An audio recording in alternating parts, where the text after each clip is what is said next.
Hare Sharanam. In the last episode, we discussed Bhagavad Gita's views on the caste system of India. Now we will discuss, after a short while, about Bhagavad Gita's views on the Varna system, the four Varnas, famous Varnas of the Hindu faith. But before we come to that, it's important to understand the characteristics of the Varna system, what it really means in practice and in theory. Varna system is a social architecture to organize the society in a way that enforces discipline and efficiency. There are four Varnas or social occupational classes. Social occupational classes, not only occupational classes, because each class carries with itself a certain measure of social respect. The highest respect is given to the Brahmin class. The occupation of the Brahmins was to study the scriptures, to spread the scriptures, to speak on the scriptures, to lead a very simple and austere life, to maintain full purity, physical and mental. So they were really an adorable class, and the Brahmins were the top, followed by the Kshatriyas or the warrior class, the ruling class. They were the rulers, administrators and the warriors.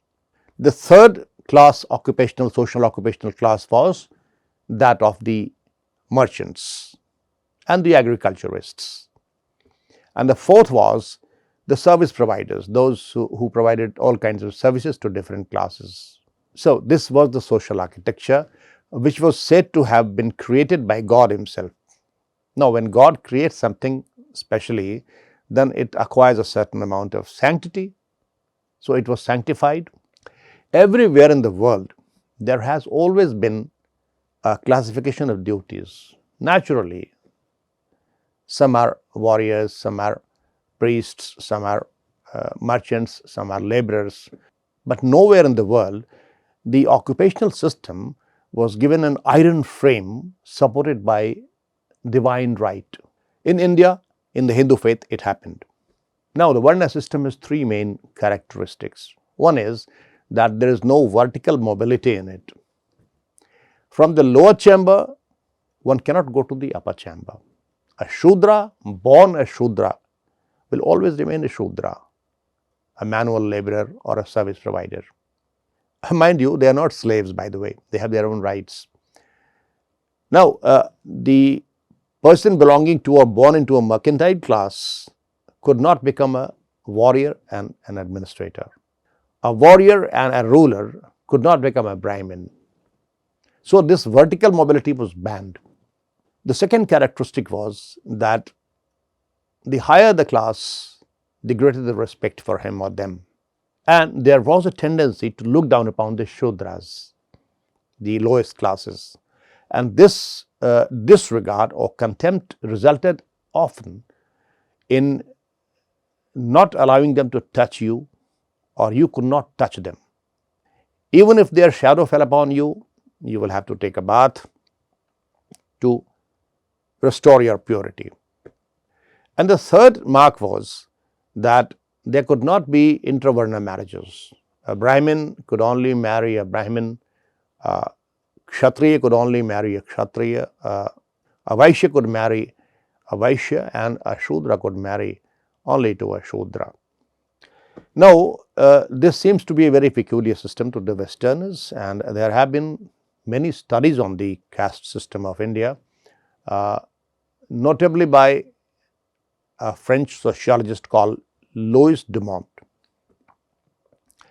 He has written a famous book, Homo Hierarchicus, and in brief, he is of the view that this was a social architecture which provides an alternative to the individualistic social architecture model of the West.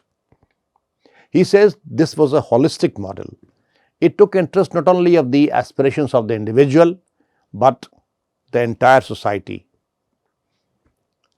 And there in the West, they are not bothered about the entire society, they are bothered about their own individual freedom and aspirations. So this remains an alternative model for him, and he says that in spite of modernization, the caste system and the Varna system may in some form continue in India. But there are people who outright reject it as a social architectural model because it inherently is unfair and unjust, they say. A man who is, or woman who has the natural talents for becoming a warrior, if he is born or she is born into a Shudra family, why should she not be allowed to make use of her freedom to become a warrior? She has all the abilities, he has all the abilities.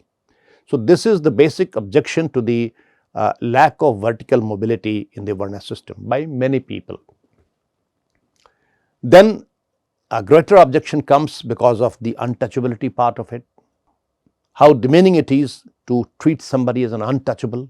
Many people say that this is all in practice, but the Shastras did not say like this. This is not true.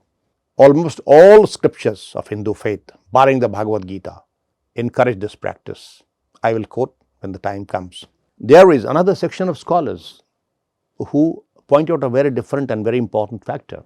India, has been a very rich country in the past, and many economists believe now, even the Western economists, that right from the 1st century AD to the 17th century or 18th century, India was the highest GDP producer per capita in the world. How did it come about? Many scholars explain that this was because of the caste system of India, Varna system of India. That because of the Jati or caste system, for thousands of years, the same trade was practiced by a family or a group of people. So, invariably, the expertise developed, finesse developed, which could not be matched by others anywhere in the world, because nowhere the system persisted like this. This made the Indian products extremely likable in the world market, because of which India gathered so much of wealth.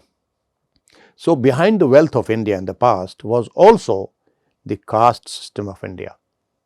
I have told you both the bright and dark sides of the Varna system, and one should take a holistic view and pass a comment or judgment only after taking into consideration both the sides. In the next episode, I will try to show you what the traditional scriptures of Hindu faith, the Vedas, Upanishads, Puranas and Itihasa have to say about the Varna system, some important points. After considering the views of the traditional scriptures on the Varna system, I will come to what the Bhagavad Gita has to say on the subject. Till then, Hari Sharanam.